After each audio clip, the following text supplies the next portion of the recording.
I now call this meeting of the Davenport Community School District Board of Directors to order. Would everyone please rise for the Pledge of Allegiance? I pledge allegiance to the flag of the United States of America and to the republic for which it stands, one nation, under God, indivisible, with liberty and justice for all.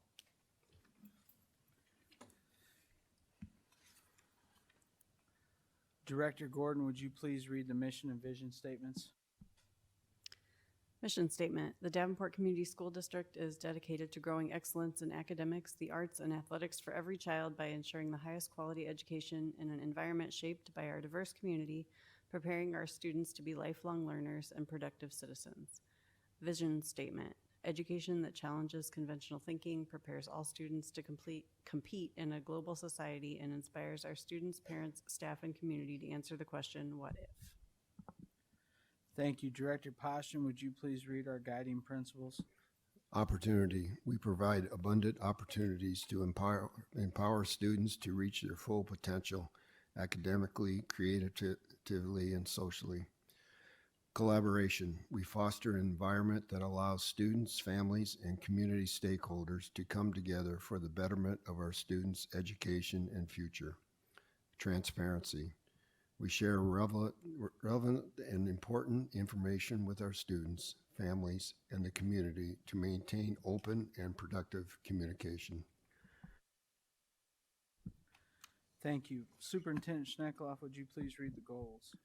Goal number 3, all students experience a safe learning environment. Thank you. We'll move on to recognitions. Those this time. Any presentations? No presentations at this time. No student board reports. Are there any board reports? We just had graduation. Nothing?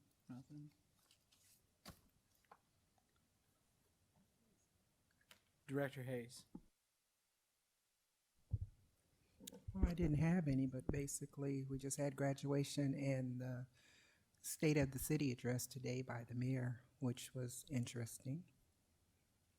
That's it. Thank you. Director Beck.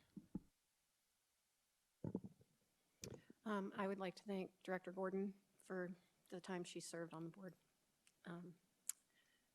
We appreciate it, and your voice will be missed. Thank you. Any other board reports?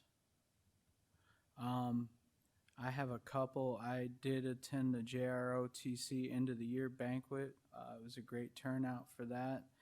I was also at Fillmore's Field Day, and it was extremely hot outside. And then Director Potts and myself were at Garfield for the, I'm trying to remember the name of that.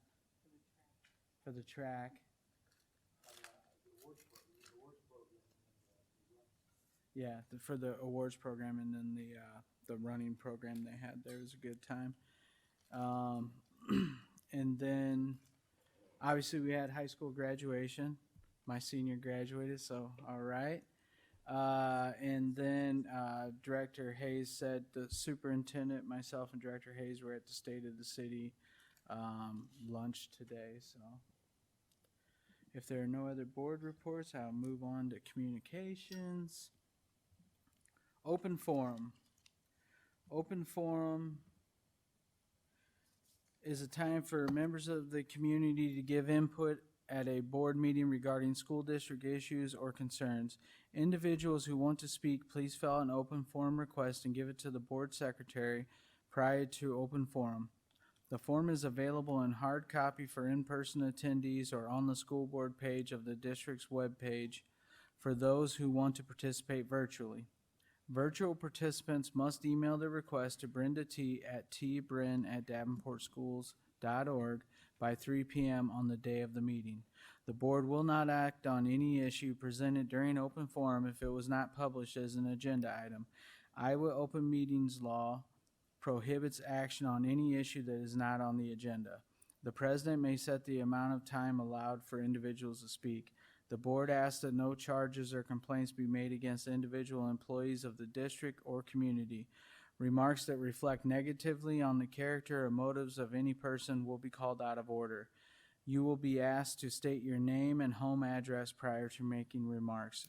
To participate virtually, call 1-312-626-6799 and enter meeting ID 99597272826 and passcode 795942.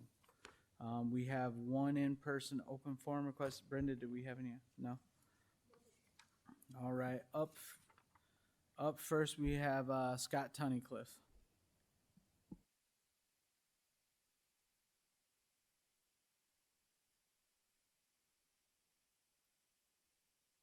Okay, how's that?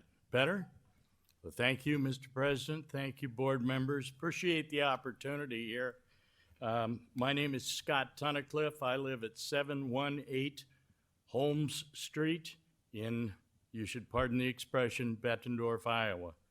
I speak today about the prospective demolition for Washington and Monroe Elementary Schools. I know these are difficult decisions for board members. I know they're emotional for people who went there, who had lived there, but I have no such emotional or financial ties to either one of these schools. I did not go there, nor did I go to Johnson or Grant or Lincoln or JB, so I don't have any skin in the game with respect to that. My pedigree was strictly within other schools in Davenport. That said, I do have a commitment to preservation with an eye toward essential reuse or possible reuse of buildings, particularly if they are structurally sound and contain elements for adaptive reuse, and that's what I rise for today. The reuse or resale or redevelopment or repurposing of Monroe and of Washington Elementary so as to enhance these parts of Davenport, providing for such elements potentially as affordable housing, for which there is a great need, or senior living, for which there is a great need also in these sections of the city, or things such as child care centers or art and event centers, which I understand will be a part of the proposal, and all such other utilities and existing facilities that could serve to stabilize the district, stabilize that element in which they're located now, inspire and encourage reinvestment in that parts of Davenport, the neighborhoods that are there, and enhancing, ultimately, if they are sold, the property tax base for the community. The vision statement speaks to a key element, and it says about what if. I would ask the school board as they make their decisions to address these for both the elementary schools. What if they were resold or redeveloped or attracted meaningful investment? There are examples throughout the country of such things that have been done to the benefit of the community and the renewed life of the district. So my encouraging today, as you have a tough decision to make, please give thought to the idea of issuing a request for proposal, an RFP, to development interests that might look out for some of these prospective reuses. It is not as if either of these elements, these schools, are decaying or decrepit in any way. They are both substantial parts of the community and likely could remain so. But with the issuance of an RFP, you could give them new life and actually embrace the future through preservation and give new life to our district by having these unique elements featured in it. That's all I got. Thank you. Thank you, Mr. Tunnicliffe. We will move on to the consent agenda. May I have a motion on the consent agenda? Mr. President, Director Hayes. I move the board accept the consent agenda as written. Is there a second? Second. Seconded by Director Potts. Any discussion? Seeing none, I'll call for the vote. All those in favor say aye. Aye. Any opposed, same sign. Ayes have it. Superintendent report. None at this time. Committee reports. Your data wall ad hoc. None at this time. Get closer. Finance committee.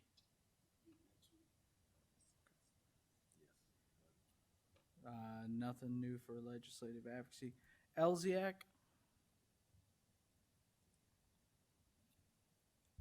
Long range facilities planning. I was there. We just kind of, or you want to hit on that about the banners and stuff that'll be up at the. Sure. So one of the next steps that we're doing is we are promoting promoting our plan and our growth that we're moving forward with. For example, we have purchased banners that are, I believe, about 8 feet long, 4 feet tall, for the expansion that's happening at Davenport West High School. We've put one in Walcott, Bluegrass, Buffalo, and at the corner of Davenport West. And it's got a picture of what's to come.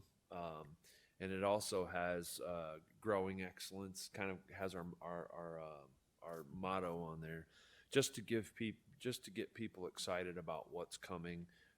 Plus, when tractors and staging start showing up, people who are not dialed in, or maybe not have a child in the school, can see exactly what's coming. We also have a phased out communication plan for the projects that are being proposed. For example, if everything does move forward and we begin to expand at Sudlow West and North, then there'll be the same exact thing on that site. So the banners that we have now are coming soon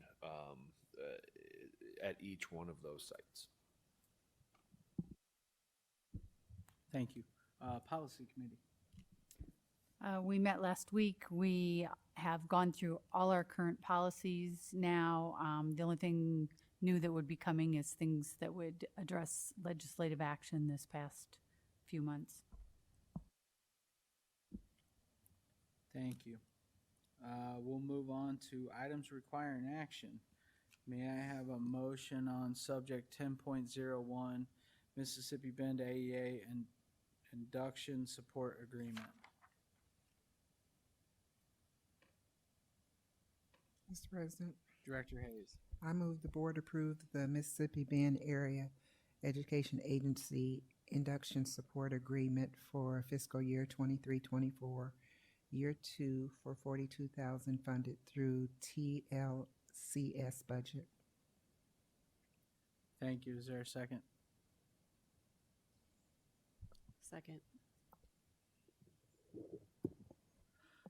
The motion's been moved and seconded. Is there any discussion? Director Beck. I was just wondering, I know we entered into the program in the 2022-23 school year, and you guys gave us a little bit of a table demonstrating some success with this. So I was just curious. I noticed the first year teachers, I guess I'm trying to interpret far, close, and meeting on that table. So if you could give us a little bit of explanation, that would be awesome. Yeah, I'd be happy to do that. So it is a 2-year program and can be a 3-year program, but we currently have committed to supporting our new teachers for 2 years through the induction program. I think what the table is demonstrating is that the teachers who complete the program through the 2-year program are able to meet in these instructional core areas listed above. And so 1 year, I would like to say our teachers make tremendous growth, but it doesn't show here in this data. It is important for teachers to remain with this induction coach for the total of 2 years. And this year we are employing 7 induction coaches, moving up from 5 to 7. We believe that it's really important and that it is exactly what our new teachers need. I have one follow-up question. So the teachers that are the induction coaches, are we taking more teachers out of the classroom to fill this, or are these induction coaches coming from the MBAEA, or how is that? So these are the positions were listed, and currently we have hired from our own faculty. So yes, we have hired our own teachers for this position. Okay, I guess I always have mixed feelings about these kinds of things. I know it's super important to retain new teachers, but I also get nervous when we see teachers leaving, seasoned teachers leaving the classroom full time to do something like this. So, not a complaint, just Yeah, mixed feelings. I share your concern there. We want to make sure we have high quality teachers in the classroom as well. What these induction coaches will do in this very first year is focus on classroom culture and climate, give teachers some skills for how to manage classrooms, how to create routines and schedules, and just to be able to create this environment for learning. And I recognize exactly your concern. Yeah.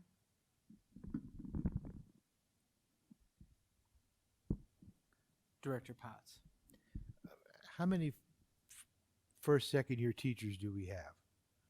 Brown, estimate. We will, in new teacher induction week, we will welcome our brand new teachers in the first 2 days, and then new to Davenport teachers will join them for 3 additional days. So our new teachers are here for 5 days prior to the start of the school year. I believe we have 50 or 60. I wasn't here last year for that. There's a total of 100 teachers. About half are brand new teachers. And there's 7 of these induction teachers? There are 7, that's right. There is a maximum number on their caseload. I want to say it's around 12 to 15, something like that. And of course, we are also aware that we have a larger number of new teachers in a couple of our buildings. We'll make sure that they have adequate support from these induction coaches in some of our more needy buildings. Where I'm we have assuming their teachers. role is they're not evaluative. They are not evaluative. That is correct. So what differentiates what they are doing from what the principal is supposed to be doing? So they'll spend more time side by side with the teacher, doing side by side coaching, helping them learn their curriculum so that they are able to provide quality instruction. The principal will do that too, but with more of an evaluative eye. This coach is really supporting this teacher in their teacher practice in a way that is not evaluative. So it's a partner, and it's an advocate and a friend, someone who is going to support the quality work that a teacher will do. Not unlike a principal, but they have opportunity to spend more time.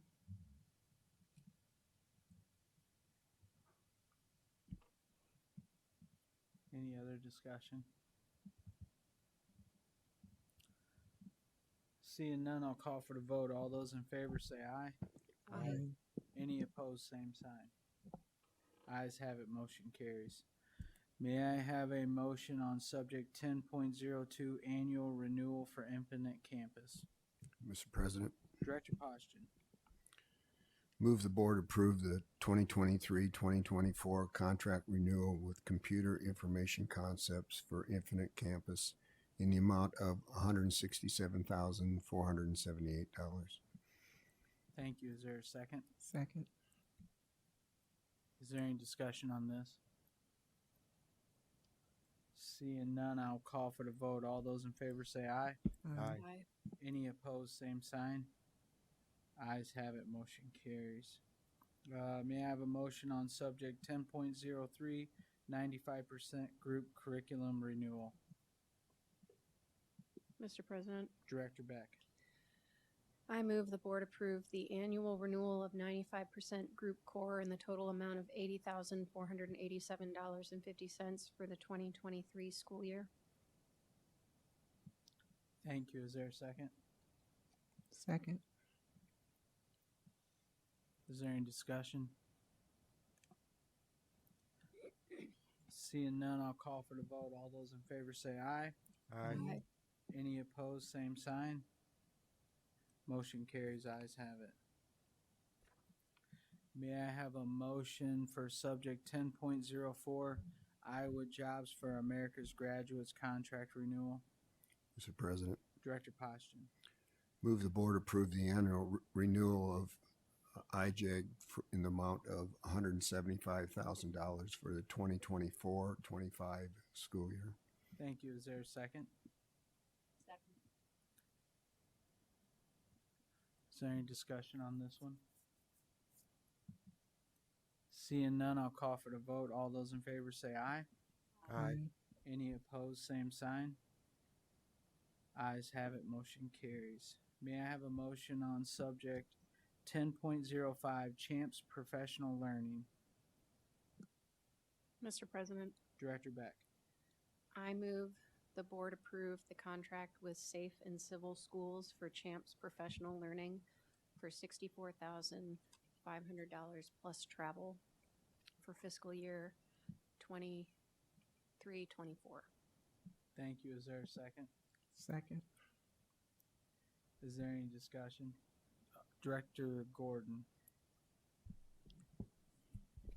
Can someone explain how this is different from other PBIS things we've used in the past, like Boys Town and I'm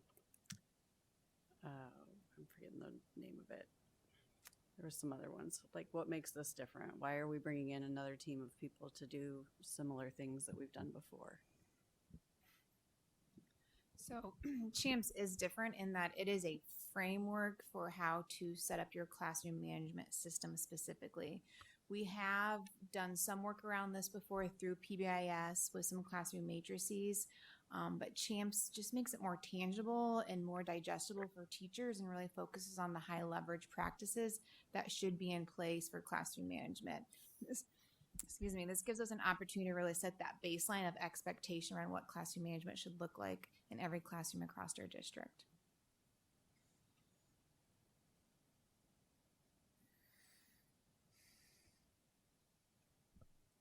So is this kind of like, because it says in here that this is recommended from the Iowa Department of Ed as a result of the visits to the extended comprehensive buildings that we need to establish these expectations. So is this because they're coming in and they're seeing more behaviors than they've seen in the past and it looks like ill-managed classrooms? Because I know that our teachers that have been in the district a long time are well-versed in how to run a classroom.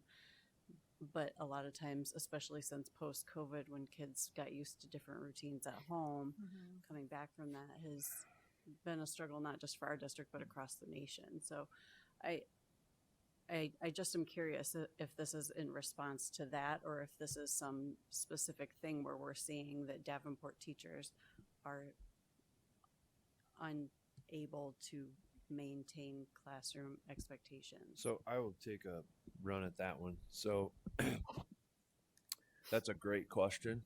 And one of the first things when Dr. Buryanik was here, her background, she was an associate superintendent in Sioux City, and they had very similar issues. And there's very similar issues when you're implementing any type of behavior management system. It's easy to implement the posters on the walls and the token economies and things like that, but when it comes time to the classroom management, these are how those rules and procedures flow inside of there. That's where we were as a district. And so in conversations with Dr. Buryanik, we had created our own matrices, our own teacher best practices. And to your point, the teachers in our district who are operating many of these things are experiencing well-run classrooms. And the things that are inside of champs and the things that we would talk about they're not new strategies. You know, to have procedures for coming into the room, lining up, just all of those things you would see in a well-run classroom. It's a framework for having those conversations. And so Dr. Buryanik said, well, in our schools that are extended comprehensive, they noticed a comprehensive system for behaviors inside the classroom was necessary. And in order to accomplish that, here is one that we endorse, but you can choose a different path if you like. So we as a district investigated, and they allowed us to. You can choose something different. When we dug into champs, it was everything we were trying to systematize, except now we'll have coaches to help assist us with it. And at this price point, to have people go on a journey with us that we are all in on anyway, because some of the practices that are here are best practices. They're not cutting edge. They're nothing like that, but they are best practices. And so that's why we were comfortable moving this forward. Very rarely does that happen to where someone recommends something for you and it actually fits the exact next step that you were going to do.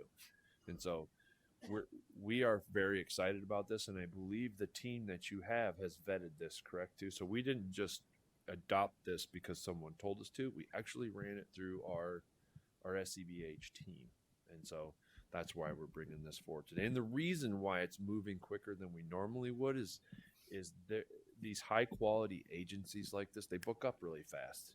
And so for us and they will not save a date until they have a contract. That's why we went with a Friday report and an action item here. So we believe that this is an excellent next step for us. It's not just because someone told us to. We did some cascading through our SEBH team, and so that's why it's here. Thank you for that explanation. So just so I understand, the champs is the framework, and the people that we're wanting to pay to bring in and do professional development on it are already trained in that, or that's their expertise, and that's why we're bringing them in rather than using people from our district whose classroom management skills are already top tier. So then that makes me wonder, so then is this going to be then a district-wide framework that everyone is expected to adhere to? And what does that look like for those classrooms that are already well managed? How do we look at those teachers and be like, you're doing awesome, but I want you to do it different awesome? You know what I mean? No, that's a very fair question. And those teachers that are doing things awesome, almost always we don't ask them to change what your awesome is into this other thing that's awesome. The other component is you've heard, it's hard for us to pull teachers out of the classroom, send other teachers to those teachers who are teaching in the classroom. And so our structure that we have with TLCS and coaches is to bring that structure in, allow our coaching and our system to be onboarded and move forward. We do utilize our teachers that are doing really well. We do utilize observations. A lot of times, you know, as a building administrator, I would spend just as much time in a high effective classroom as I would as a teacher that needed assistance, because that's really important for you to be grounded in what is working in a classroom. And so I would say that it's important for us not to overwhelm our staff that are working. If those staff do become induction innovators, we do remove those staff members out of the classroom. So it's important for us to continue to use our TLCS structure that we have. And I would say that it's been our practice that if somebody is rocking their classroom, we let them rock their classroom. And if everyone can learn something new, so maybe that teacher that is performing at a high level might like these strategies as well and utilize these strategies as well. But what we are working on are particular those places in need. One of the things in education is you can't move forward until the classroom is ready to learn. So that safe learning environment, The structures are absolutely necessary. So what does it look like to come into the classroom? What does it look like to have seats in the classroom? Courtney, would you like to add anything to that? Hopefully that answers your question. But those are all great concerns that we don't, anytime we're coming into these, and anybody who's been in the district in the last 5 years has seen Boys Town come, has seen these different organizations come. We feel that this is very grounded in PBIS and where we were going with PBIS. PBIS has 3 tiers: tier 1, tier 2, and 3. Tier 1 is that core tier that you see everywhere. Tier 2 is the what do we do when students aren't understanding. Tier 3 is in the classroom. And that's where we were heading with our 5-year, we're on, I think, year 7 implementation now. And so we're feel very confident that this is the direction we're going to go.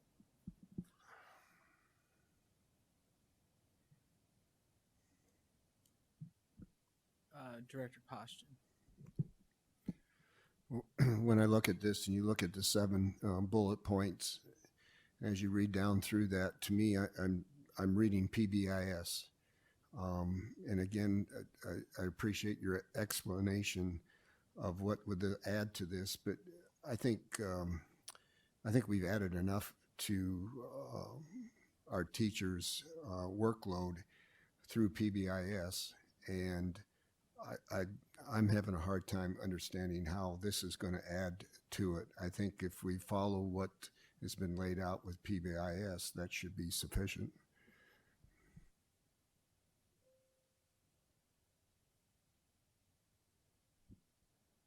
Director Beck.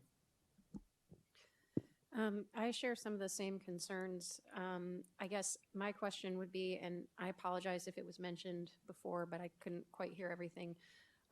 What grades is this targeted to? And I guess looking through this, we've got, a couple of days for each presentation. Some are repeated. Somebody comes in and gives a presentation and then they're gone. I guess I'm trying to figure out how this program works. Again, that's different from something we already do. So I think first to clarify, this is a part of us building our system for social emotional behavioral health. This is aligned with PBIS. This is the next step in really bolstering our universal core. So the plan is that we are extended all of our comprehensive buildings. So not just extended comprehensive, but our newly identified comprehensive buildings will receive this 2-day training, 1 day in August. Some are doing 1 day in August, 1 day in September. Some are doing 1 day in September, 1 day in October, just depending on how the professional learning calendar is falling. Prior to all teachers in those buildings receiving training, all administrators of those buildings and all coaches of those buildings will receive the training ahead of time in early August, because that is CHAMPS how they roll it out, is they want their leaders and coaches to be able to support on day 1 of teachers having the skills and the knowledge. So that's happening. Also, there will be additional coaching check-in points throughout the year to support the work. Okay, so these same people are the ones who will be checking in, is that correct? I can't say specifically it's the same people, but The yeah. consultants. Yes. Basically. Okay. Yes. And I'm sorry, it's K-12 is what we're targeting with. okay, CHAMPS. that Yep. was my other question. So from what I understand, CHAMPS is sort of a general term for a PBIS style approach to classroom management, but what we're paying for is a specific company to teach that or lead professional development in that respect, right? Is that So classroom management is a piece of a universal component of PBIS. And so CHAMPS has developed a framework that's research-based for that piece of the classroom management piece.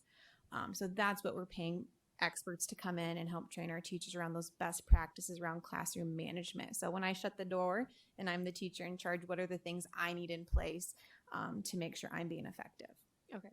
So basically, there are other groups that deliver CHAMPS instruction, but this is the one that the DOE recommended, as Yeah. Superintendent Schneckloth was saying, and the one that we, after looking at a couple, decided on. Okay.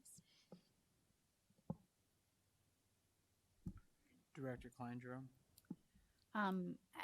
As was mentioned, you have some rock star people for classroom management. So they sit through the first one and they go, nope, this isn't for me. What I'm doing is working and I want to opt out. Are we giving them that opportunity?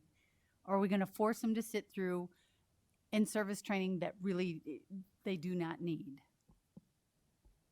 We haven't discussed an opt-out. My hope would be, as Superintendent Schneckloff says, that we're all learners. And so if I'm sitting in this training, it's either validating what I'm doing is working, because I'm assuming I make the assumption if they're a rock star teacher, they're probably doing some of these practices, right? So that would be validating to me as a teacher. And maybe I could learn something, a little something to tweak what I'm doing. So yeah, we have not discussed an opt-out. Again, trying to create that baseline of expectation for classroom management. What are you taking off their plates? Because this is just one more thing piled up, and this was kind of mentioned. What are you taking away? Because they can't keep doing more and more and more. So that's why we were intentional in who we started with. This wasn't everybody's going to get this next year. It was our extended comprehensives and our comprehensive buildings, because this is directly aligned to the work that the DE has recommended for them. So this is just a part of their plan and what will be a priority for them next year. High schools were identified as an opportunity of a place to start deploying this, doing to potential within the professional learning calendar for them. Okay, but you haven't said you're taking anything off their plate. It's just one more thing we're expecting them to do. And I think that's creating an issue out in the buildings with staff, is like, they can't do one more thing. So I think we need to think about what is it we're going to take away that they aren't going to be responsible for. I also don't want to see this become the clipboard checkoff thing where you're coming in my room and going, oh, check, check, check that you did that. That is also killing morale.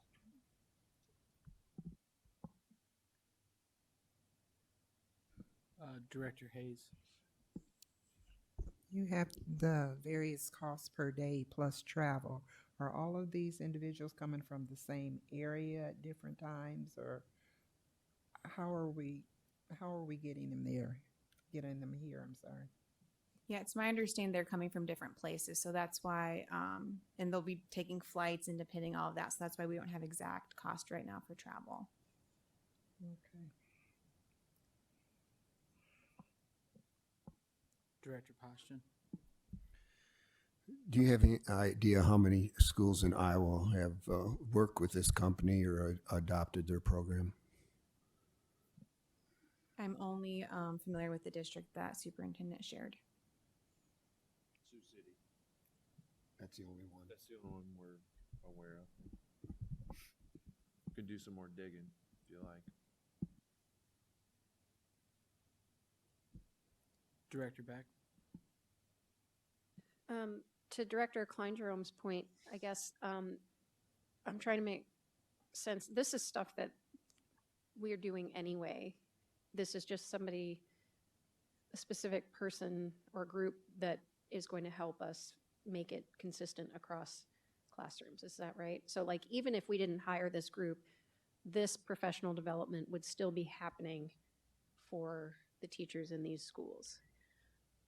Correct. We have been working on our classroom practices through self-made matrices for the last couple years. But that's just been too big, right? So partnering with this company, focusing on a framework around 5 core practices makes it just more tangible and digestible, and being able to implement it. Okay, so we're not necessarily adding an extra thing that teachers have to do. It's something they'd be doing anyway. It has been a priority, universal for PBIS, and that fits right into this. And I know as we're looking at professional learning time for next year, my department in curriculum and learning results have been negotiating, right? Because we know it all can't happen and all can't happen at once. So if I'm a comprehensive building, what has to come first and what needs to come off? We are having those conversations. Okay. Thank you. Director Poston? Which are our extended comprehensive buildings? Which buildings are those? Extended comprehensive are SMART and Madison.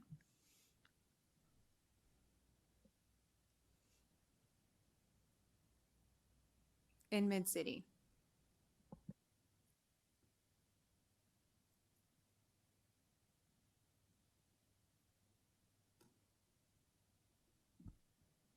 Any other discussion?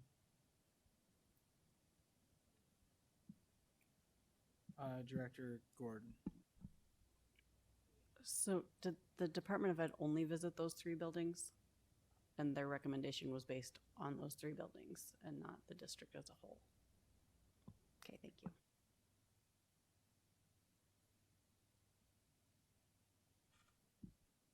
Is there any other discussion?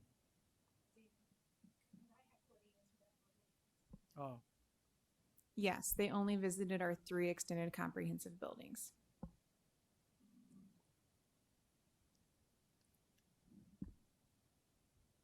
any other discussion?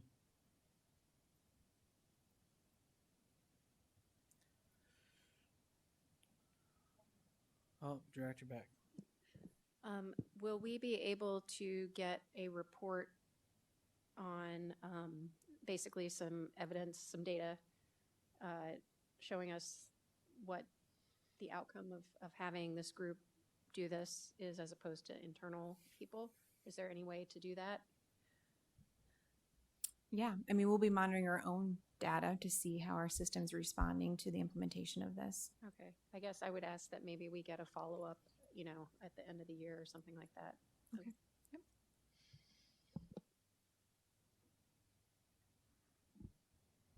Any other discussion? Director Poston. I would suggest that what would be more effective is that we would have a Bob Schneid in every building would be more successful.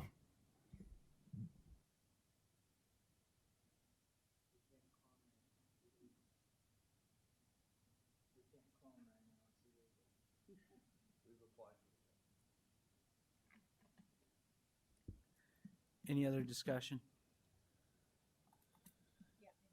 Director Kleintraub. Being on a comprehensive plan is, or identification is because of test scores, correct? Not behavior issues.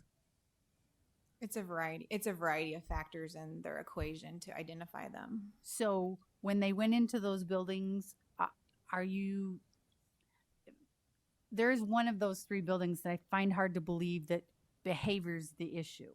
I believe it's a test score. So we're going to make them go through this behavior issue. I will say when we made the decision to look at this broader than just our comprehensive buildings, we did review our behavior data, and there are a lot of referrals coming from classrooms. And so we did use some data to guide our decision of, you know, this is something we want to deploy in our system to, again, establish that baseline of learning.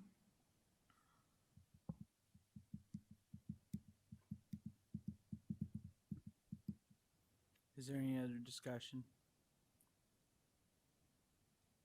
Seeing none, I'm gonna call for the vote. All those in favor say aye.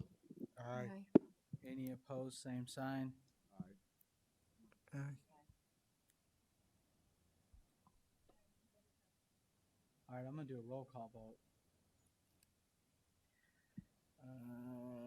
Let's see. Director Beck. Aye. Yes. Thank you. Director Hayes. No. Director Klein Jerome. No. Director Poston. No. Director Potts. Yes. Director Gordon. No. My vote is yes. Motion 1, 2, 3 fails. All right. May I have a motion on subject 10.06, Hayes Office Roof Repair?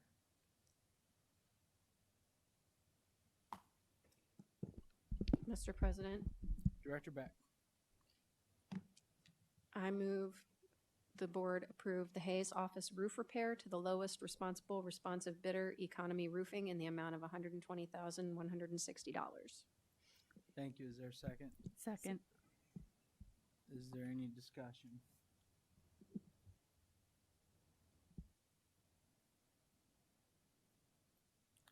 Seeing none, I'll call for the vote. All those in favor say aye. Aye. Any opposed, same sign. Ayes have it, motion carries. May I have a motion on subject 10.07, District Trash Removal and Recycling? Mr. President, Director Klein Jerome. I move the board approve the 3-year contract renewal with Republic Services for trash removal and recycling in the amount of $76,123.84 annually, which begins on July 1st, 2023. Thank you. Is there a second? Second. Is there any discussion on this one? Seeing none, I'll call for the vote. All those in favor say aye. Aye. Any opposed, same sign. Ayes have it.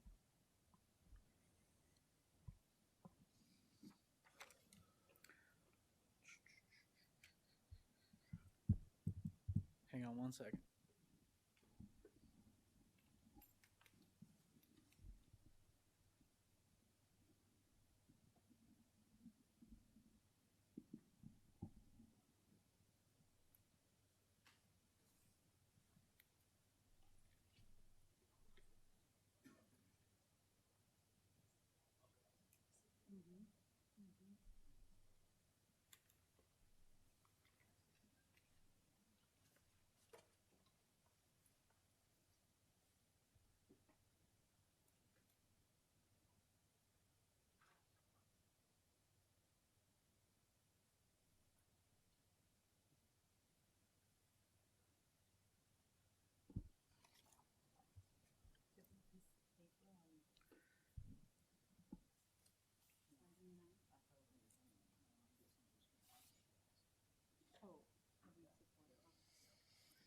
All right, so the next subject is 10.08, the Graduation Spirit Award.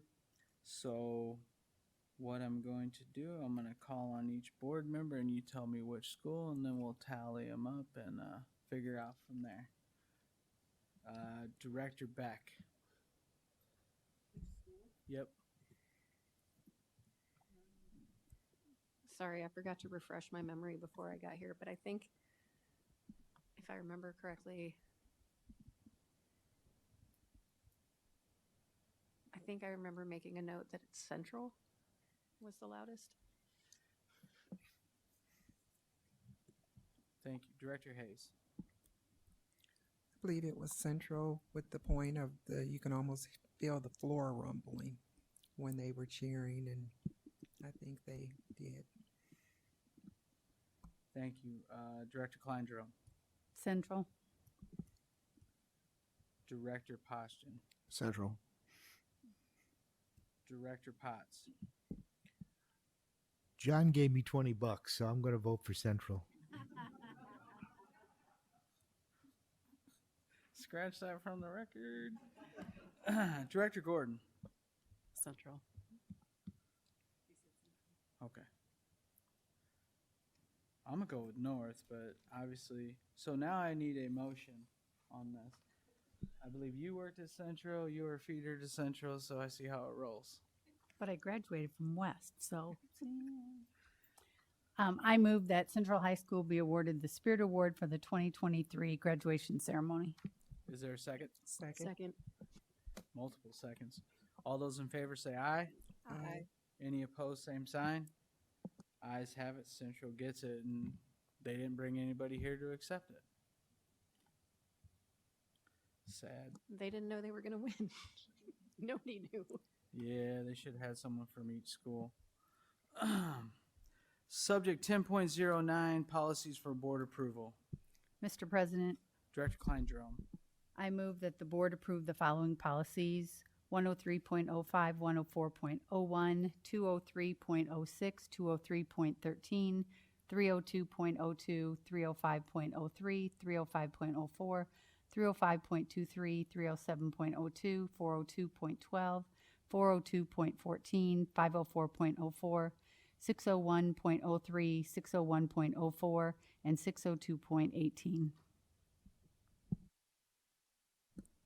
Thank you. Is there a second? Second. Motion's been moved and seconded. Is there any discussion? Seeing none, I'll call for the vote. All those in favor say aye. Aye. Any opposed, same sign. Ayes have it. Motion carries. All right. Before we move on to discussion items, I'm going to take a quick 5-minute break.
right, we're back.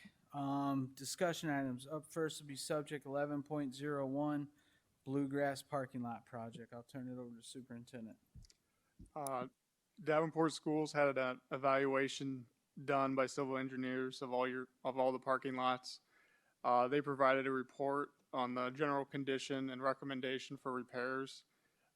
Bluegrass was evaluated and determined it needed repaired.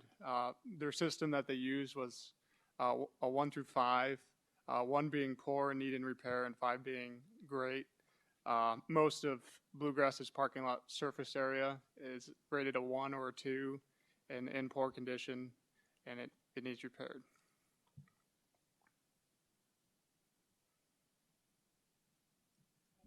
Director Kleindrum. Is this the only parking lot of all of our schools that is in the 1-2 category?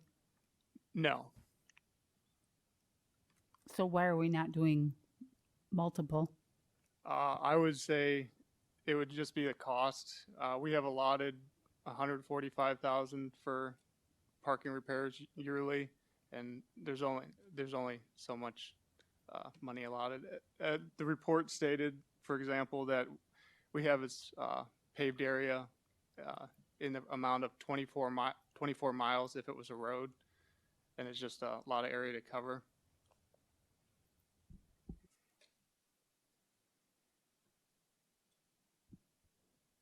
Any other questions? I have a couple for you. Sure. I noticed it's asphalt Yes. and not concrete, and I realize concrete's more money, but concrete lasts like 30 years. Asphalt lasts 5 years, especially when it gets hot and gets drove over and all that stuff.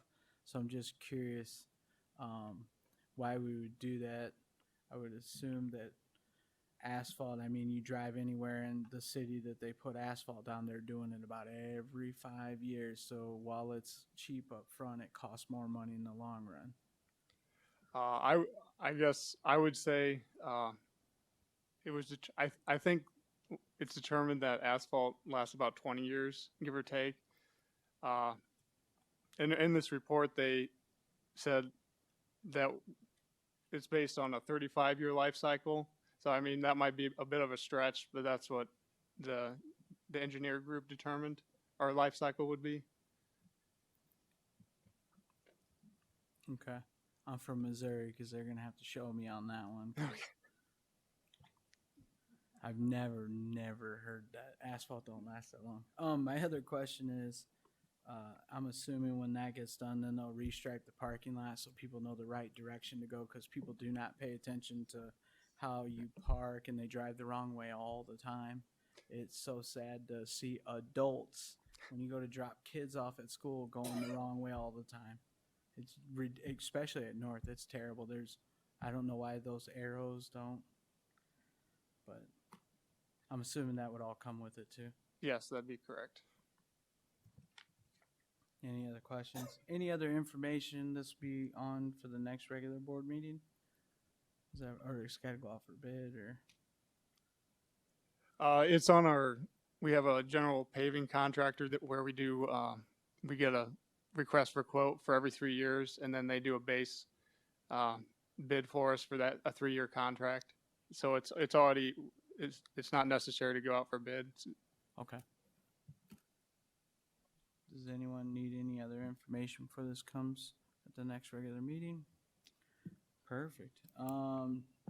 Next subject for discussion is 11.02 English Learner Program Newcomer Curriculum Adoption.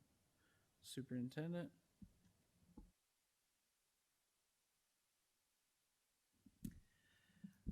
Jen Van Fleet she works with our ESL teachers and who serve our students who are learning English. And I just want to mention too that the next 3 items on the agenda were a part of TJ's Friday report that came out on May 19 of curriculum purchases using ESSER funds. So just a quick overview, we've had a large increase in our enrollment of not just our ELs, our English learners, but our English learners who are new to the United States and coming in with no English to start off with us. So what happens with that is right now, they come into our classrooms and it's a longer struggle for them to get off and running.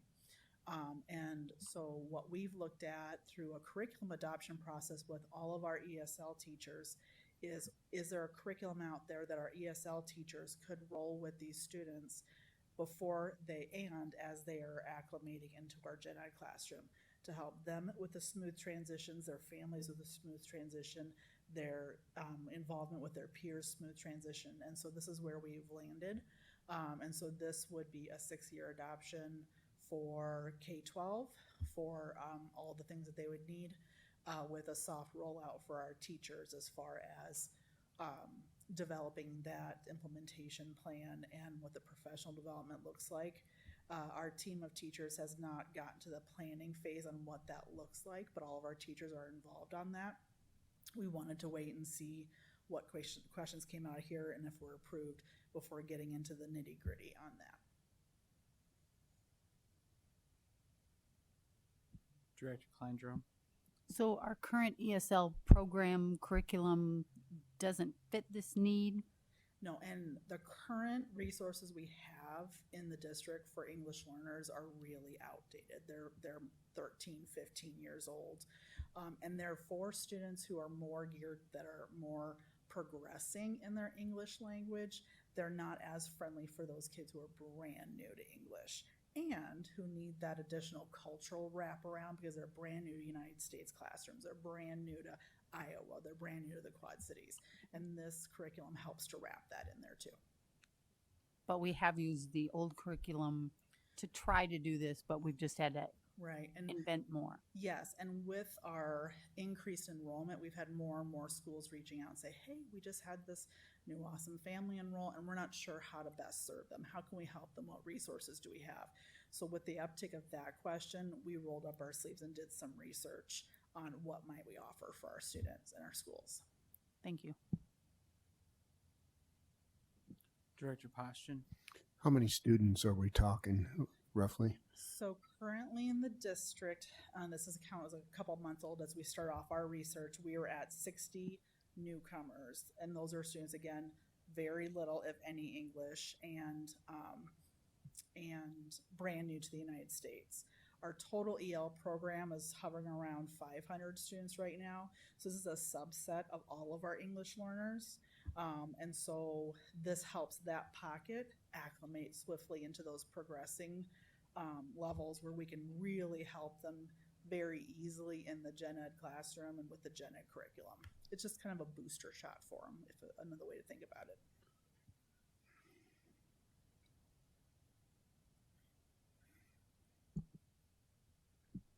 Director Beck. Do we work on sort of an immersion basis with our newcomers? Is it they're pulled out for this type of instruction, or is this something that's kind of side by side along with them, or a little of both? How does that work?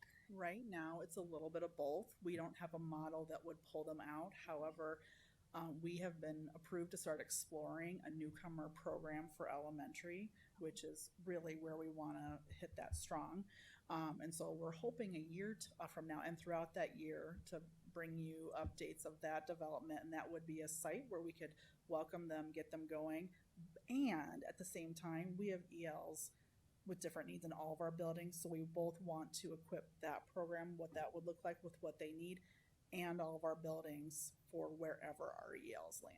Okay, yeah, I guess I just don't want to see too much of that pull out because then they're missing that core and that opportunity for, I mean, it's culture shock, but it's that immersion really does help, especially at those early ages. So what we want to do is speed up that process of that immersion for them so that they're not missing core as much as possible because they are gen ed students first, they're all of our students first, and they happen to be English learners. Okay, thank you.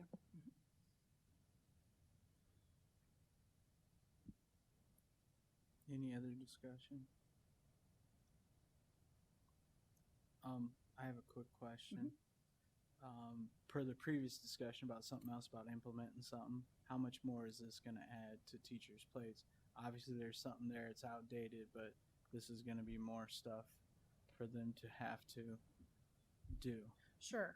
So what we've looked at potentially, again, we haven't mapped it out yet, but we have teachers who are very, very passionate about supporting newcomers and who are already volunteering. I would be willing to be a soft rollout volunteer for this. I would be willing to come in for time in the summer, and we have funding allocated for that, supplemental Title III funding where we can pay our ESL teachers to come in.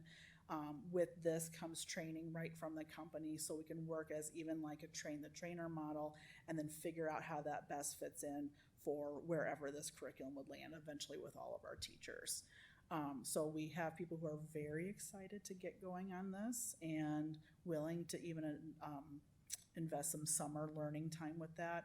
So as we're not crowding the school calendar year, we also have a quarterly English Learner Academy for all of our ESL teachers.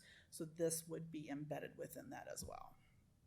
And that's their protected pull-out time for professional development for ESL teachers. Thank you. Any other discussion?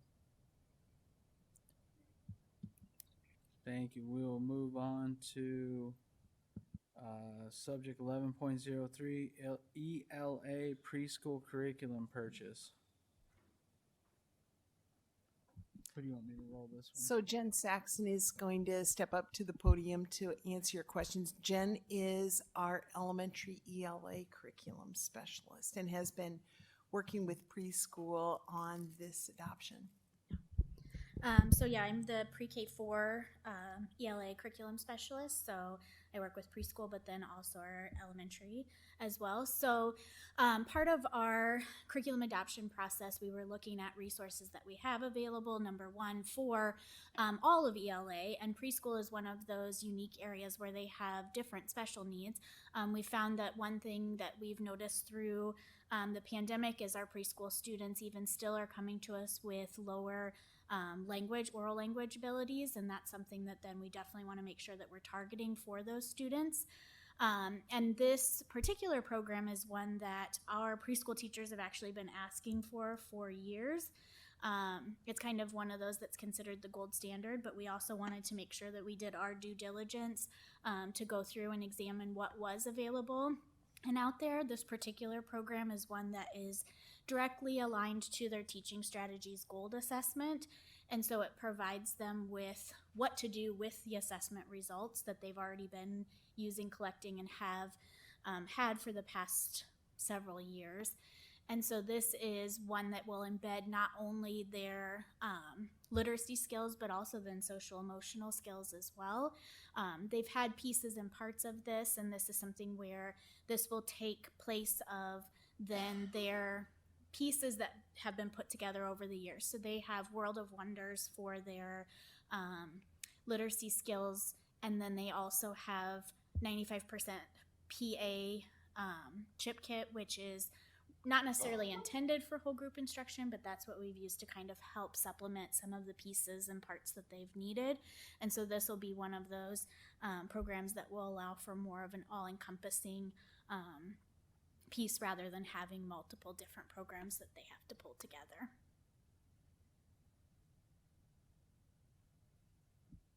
Director Beck.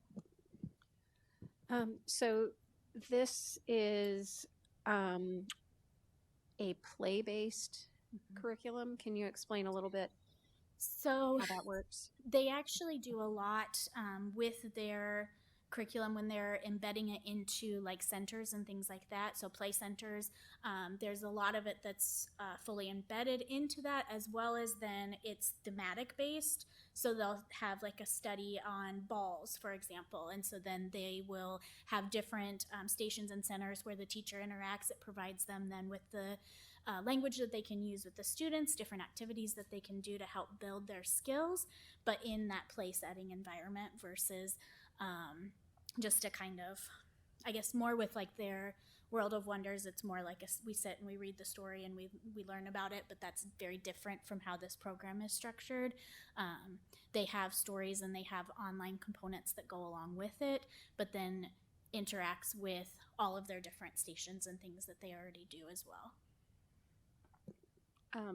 So as a follow-up, I mean, I'm all for play-based learning. I think it's way better, especially at this age group, than sitting down and trying to do passive listening and that kind of thing. But you mentioned online stuff. I hope we're not giving 4-year-olds. No. When I say online, they do have like some videos and things like that that can help to support the learning. Most of the online support, though, is for the teacher themselves to be able to do their different. So what it does is it directly aligns to their teaching strategies goals. So it will have them be able to do their assessments, and then it will pull out and say these kids need these types of lessons, these skills, and it actually ranks them by growth. So like where they're at. And what level they would need within this whole band of what they're learning. So it ties then to that directly as well. Okay. So yes, no, it's not. It's not online learning for 4-year-olds. And you said that this basically will replace the piece together curriculum. So we're not piecing and not adding on. We're trying to streamline for them and make it a lot more simple for them to be able to do their job. And teachers have asked for this specifically? Yeah. Okay. Thank you. Director Poston. In the attachment, it talks about a 6-year license for 5 pilot teachers and then a 5-year license for 21 teachers. Say you get into this program and you feel that it's not a fit. Can you opt out of it, or are you stuck with the 6 years and the 5 years? That's a really good question. And I do think with everything so when we're doing that 5 teachers to start out with, that is kind of our soft rollout to begin with. But then that is something that as then we're working through it, that we can kind of look at what's happening, what's going on, and how we would need to tweak or adjust. That's something though too, I think that I would need to verify. I don't want to say yes or no one way or the other. Was there a cost savings on going out that far? Yeah. So one of the things that we were able to, if we were able to do the full purchase all together, so obviously license-wise for the teachers, the teacher license annually is like $1,400 a year. So when you start cutting down on the number of years you're doing it, the cost goes up dramatically. If you do choose to go with it for 6 years, then your cost changes a lot. The other thing that the company did was if we were willing to do this full program purchase as one rather than 2 separate ones or multiple different ones, they gave us free shipping, which was a total of $14,000, as well as then at least 1 free PD day. We're also working on trying to get some more PD days out of them as well, which they're about $3,000 a piece, so 3 to 4. So those are savings that we got just by working with them to say, if we do this and we do it as a soft rollout, we can save some money on our end. Yeah.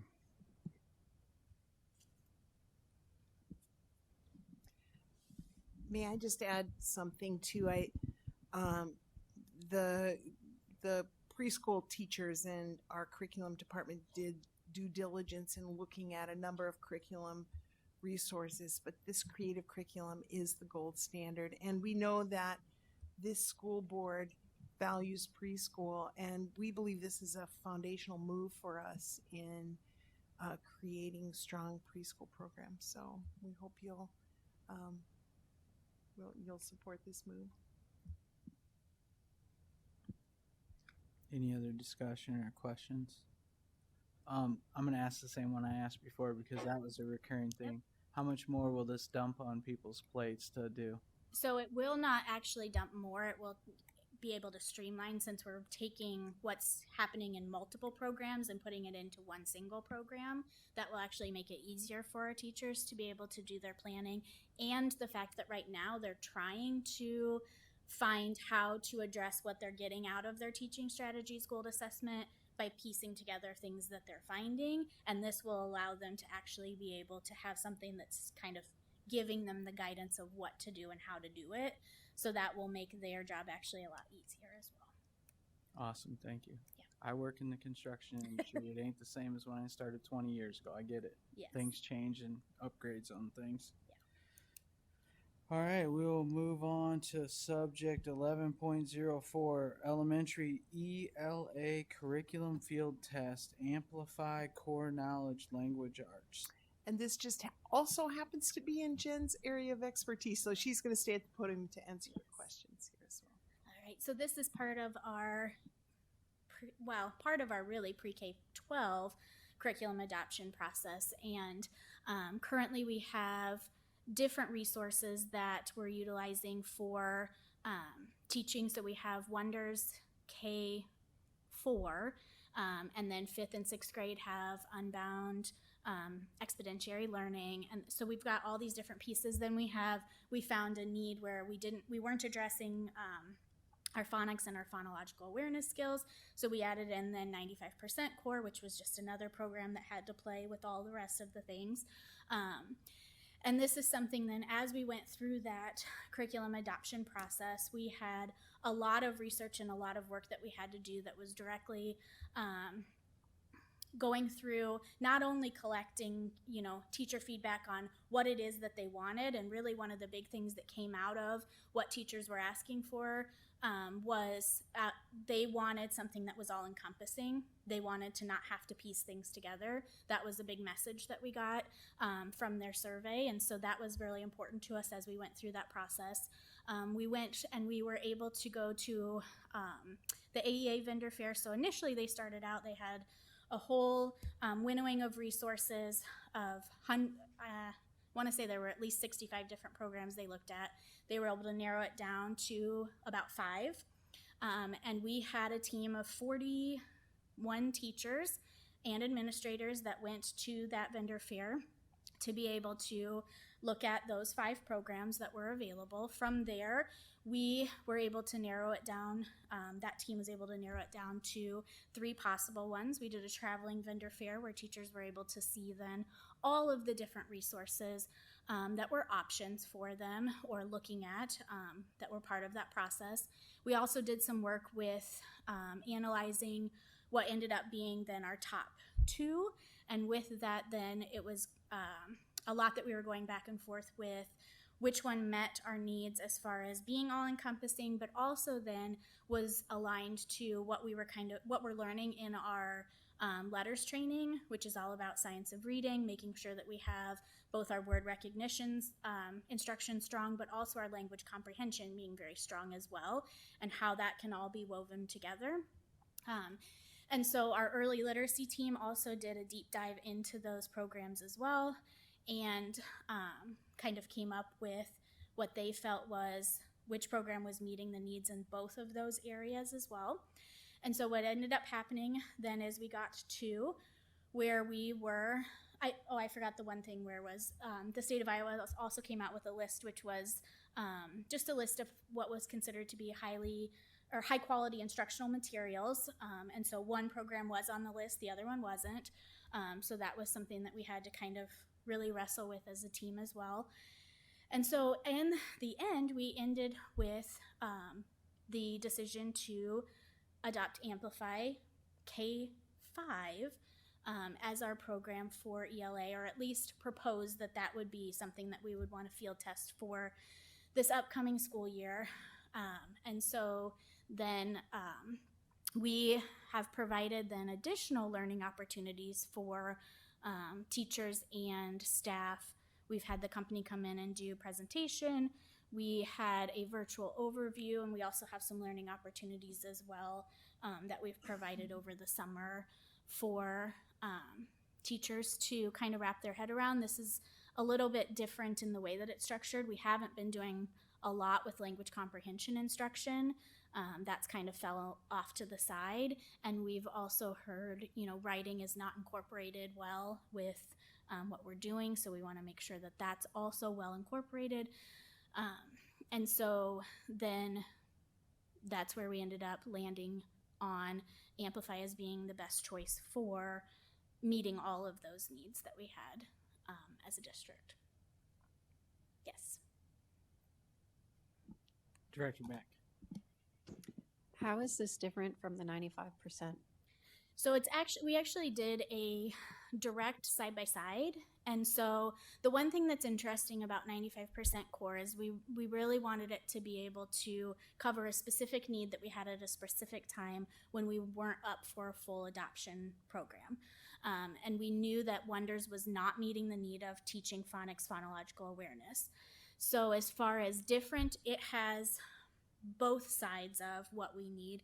It's covering not only the word recognition, which is the only thing that 95% core is covering, but also then the language comprehension side as well, which is something that 95% does not touch at all.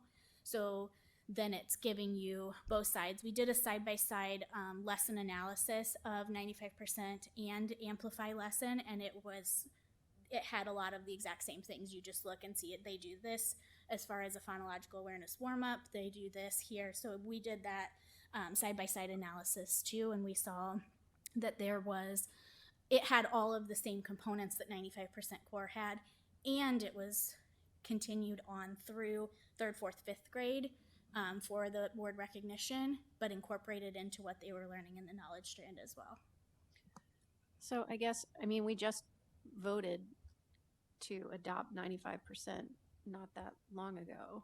And one of the things that the board made clear was that, you know, we do want to make sure that it's meeting our needs, but also that we had explored all of our options to make sure that it was doing what we needed. And it sounds like there's one big piece that was missing from that. Was this product not available then, or was it just something we weren't aware of? Or, I mean, if you don't, you may not know. Yeah, and I don't have the full information as far as the process that went through during that time. I'm not sure if that's something that you would be able to speak to. Yeah. Okay.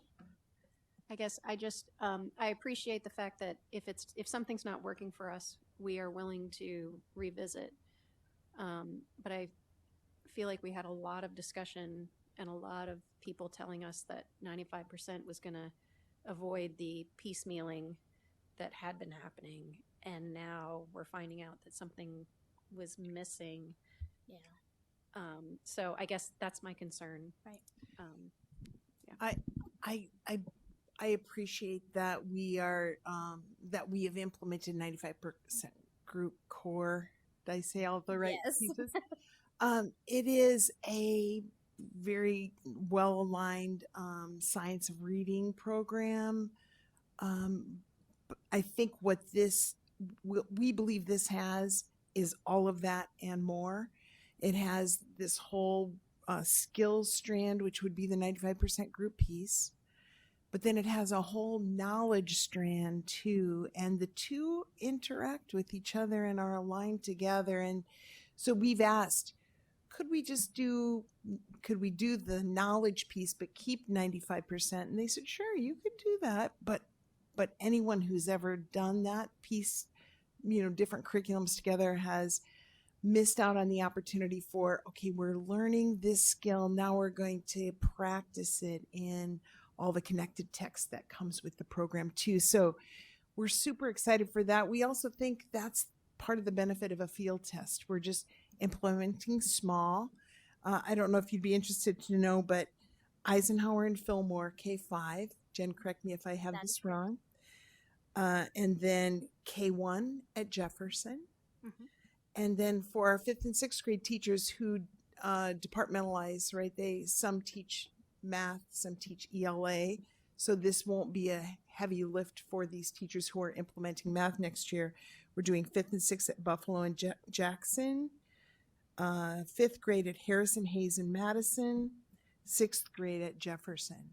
And this was all carefully calculated. We asked principals, go ask your teachers, please talk to your teachers who wants to participate. This is teachers stepping in to say, we want new comprehensive core curriculum. So I think we're excited about that too, that teachers see that it's one whole piece that's going to have the reading, writing, speaking, listening, language, spelling, and writing all together as a component. And so we think it's going to have 95% group and more, but of course 95% group will be 100% continuing in these buildings that aren't doing the field test next year. And I will say that when they were looking at 95% core, that was to fill the phonics phonological gap. but we still did have Wonders that was supposed to be used for their language comprehension side. It's just extremely weak in being able to provide that instruction. So there was that side that was already still there, and we had that license and that program that was still part of our 7 to 8 year curriculum adoption cycle. So the 95% core was on top of that already anyways. So the one thing I'm wondering about the piecemeal would just be, previously they were using like 95% chip kits to be able to instruct. They were using Haggerty. So that phonics instruction, that phonological instruction was very piecemealed together. So that helped to simplify that piece, but still didn't pull everything all together either. And Director Beck, if I could just add one to your memory to kind of try and flesh that out. It was about this time last year or a few years ago when we had that core 95% core resource, and we're like, hey, over COVID they fleshed out that and they made it so it wasn't so piecemeal. They recognized there were some gaps, and because we hadn't done this full adoption, we asked our board to say, hey, can we do this for a year? What Jen Saxon was talking about and Dr. Lewis, this idea of science of reading, 95% is one person that applied science to reading to their product, and so is Amplify, and so is everything else. So you are remembering correctly. We needed to extend that 1 year until we got to this point, and that's why we're doing it. So, Director Klein-Jerome. So the possibility that after next year in field testing, we will drop 95%, correct? That is a possibility. Okay. Dr. Klein-Jerome, or Director Klein-Jerome, that one thing that is also a possibility, that we would keep components of 95% in Tier 2 and Tier 3 intervention. We don't know. We're hoping to discover that in the field test as well. If this really focuses on early literacy, is this really then the best curriculum for 4th, 5th, 6th grade? So it's interesting because the way that the program is designed is there's K2 is designed a certain way, and then 3-5 is designed another way. The one thing that's very unique about this program, and if you were to go into some of the research we're looking at, knowledge building curriculum, which is something that we know our students are coming in with a lack of background knowledge, lower vocabulary as well. And so what's unique about this particular program is that's one of their main focuses is a knowledge building curriculum. So they're actually studying and learning reading, but through also building knowledge in some of their science, social studies, and the arts topics as well. So what happens in K2 is they have two separate strands that are kept separate. They have a skills strand and they have a knowledge strand. And those stay separate, and they do instruction for those two. And then in 3rd grade, those are woven together. And so when they're woven together, the work that's done with the phonics and morphology and things like that is all pulled from the content and the knowledge that they're building off of. So they have vocabulary words that are pulled, but then they also do morphology work and then some deeper phonics work as well that's directly tied to the knowledge building strand. So everything gets interwoven, whereas in K2 it's actually two separate. And then 6th grade. Right now they're elementary. In a year from now, they'll be going into middle school. This is not being adopted for them. What are we doing for? So the proposal is to do HMH into literature for 6 through 10, which that one's not on this particular board, but perhaps then a different one. I know it was in part of the entire board memo that came out on May 19th, but that would then, 6th grade would go with what junior high is going with. Because we recognize, number one, we don't want to start something new that then they would have to change again. And also that consistency when they move to the middle school model, we want to make sure they're all doing the same thing. Okay, thank you. Mm-hmm.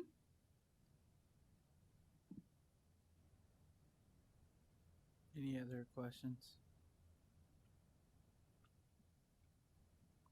I'll ask the same one again. How much more is this going to put on people's plates? So what I think will be different for our teachers is that it's going to combine what they're trying to pull together in multiple different areas.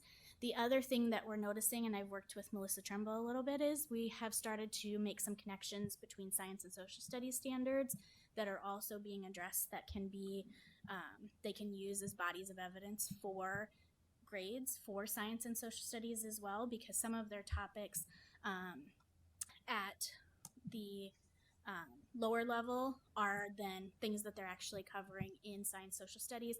Other ones are ones that they're actually just building knowledge for when they get into 4th, 5th, 6th grade, and they're covering some more in-depth topics. So I think that because it'll be an all-encompassing, all-one resource, they won't have to pull and piece from different things.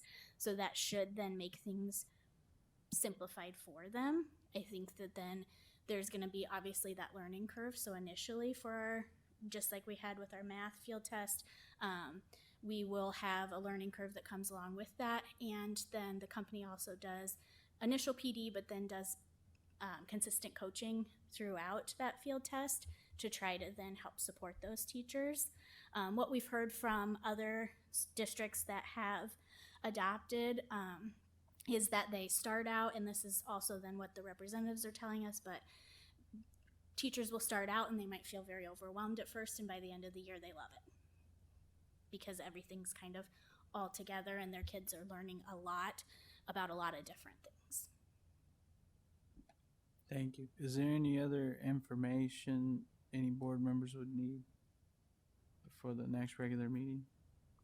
Awesome. Thank you. Perfect, thank you. Last subject for discussion, 11.05, policies for board's first discussion. I will turn it over to Director Kleindrum. This is just the first discussion. Are there any questions about any of these policies? Director Hayes? For 401.11, it was the word may versus, or will. I'm wondering if will versus may would be a topic, or does that depend on what we just voted on for the induction support, whether or not the employee will go through orientation? Well, I think May allows the district to decide what they plan to do. Right now, it is, they will do it, but will never allows them to get out of that option. So I guess, again, with the induction support, how the new employees go through that determine whether or not. I think the orientation, though, is different. It's those days right in the beginning Okay. where they go through Okay. versus the induction is a 2-year thing. Okay.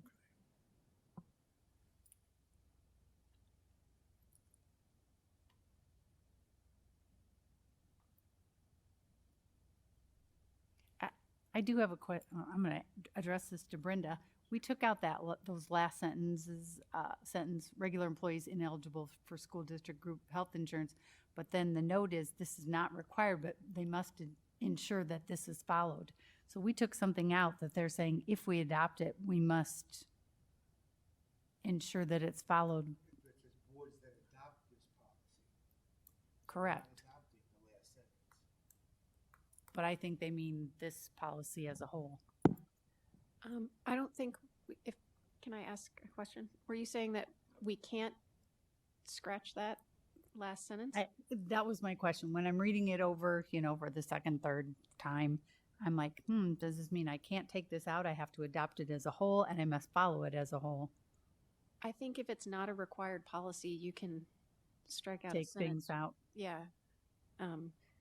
As far as I know, there's not a legal requirement to provide that information. So that would be my only thing. If it's not required, we don't have to do the whole thing, I don't think. But maybe And Jamie, do you do this if they're not eligible for the group health and plan? Do you? No, we don't. And that would put more work into trying to, then we become kind of caseworkers for trying to help people find insurance coverage outside of the district. Yeah, as long as it's not a legal requirement, I think it's fine to leave it out.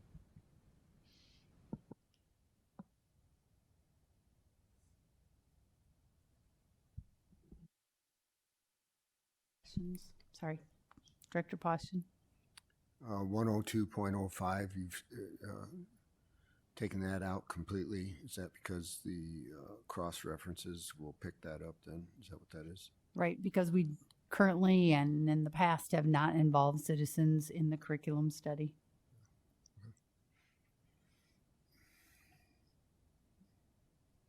Any other questions?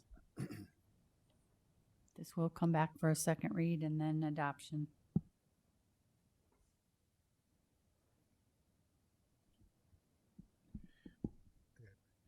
Director Potts?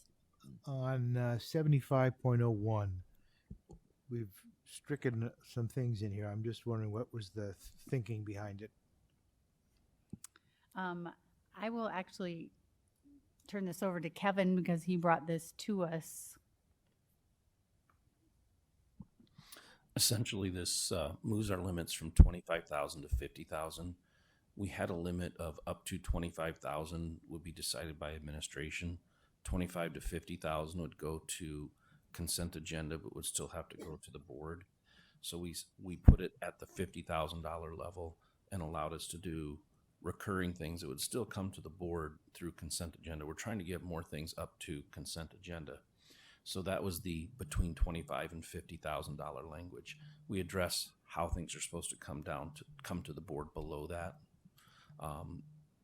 If it's something that involves hiring personnel, we're going to bring that to the board for full action because there's people commitment to those.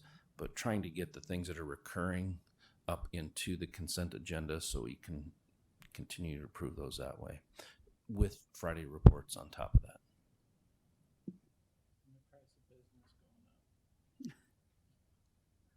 Any other questions?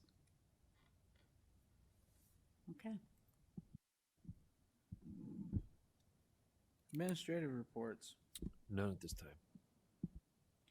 Board request.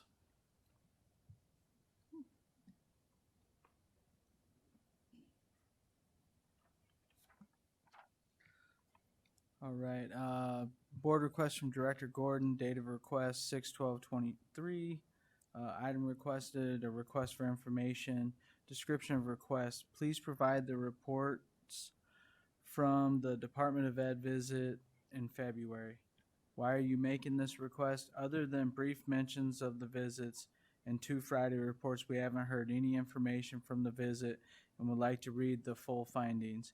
When would you like this? As soon as possible. Is there a second? Second. Any other board requests?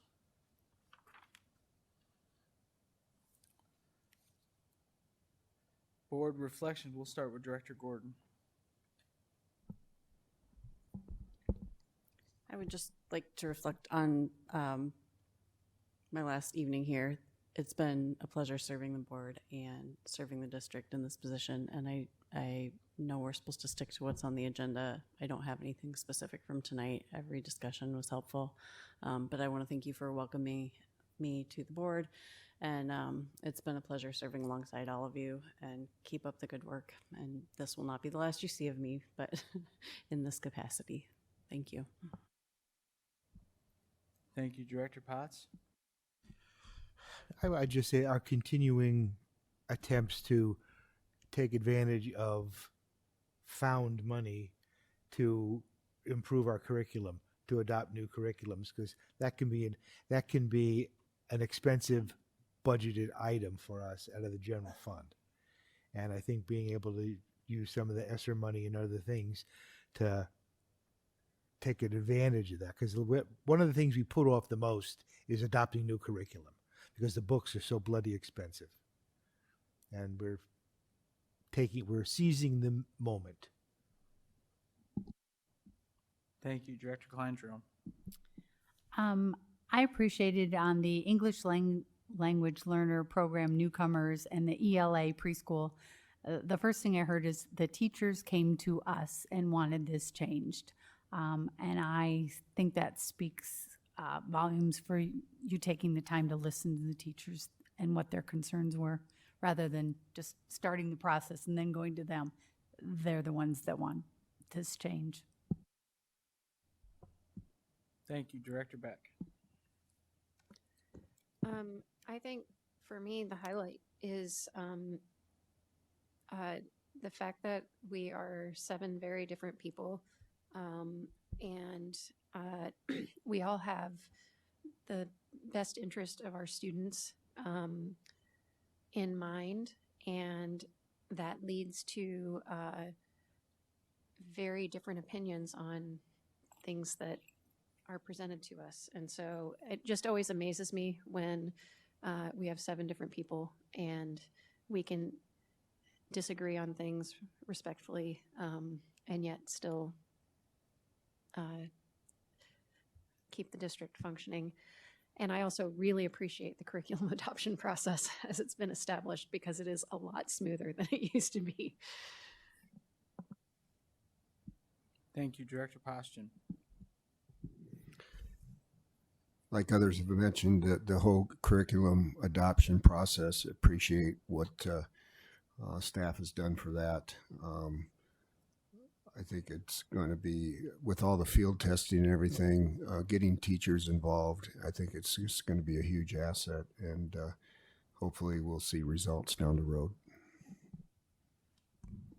Thank you, Director Hayes.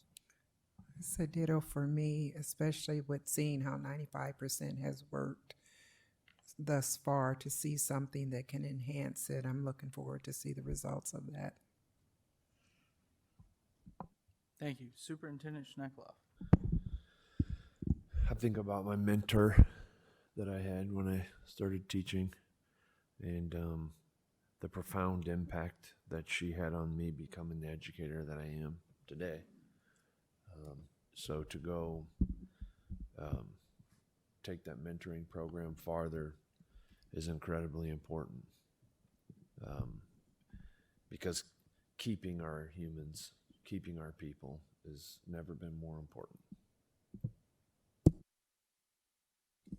Thank you. I appreciate all the new things that were brought to us tonight. As I stated earlier, education's like anything else. It's ever changing, and it's not the same as it was when I went to school, and I get that. I think some people lose sight of that sometimes, and we do have to make changes on things, again, because everything changes. There's new systems, new products out there every day, and I think at the end of the day, if we're providing the best product and educational tools for our students, that's what we need to do. And with that, Director Potts, I would entertain a motion to adjourn. So move. Is there a second? Second. All those in favor say aye. Aye. Any opposed, same sign. Ayes have it, meeting adjourned.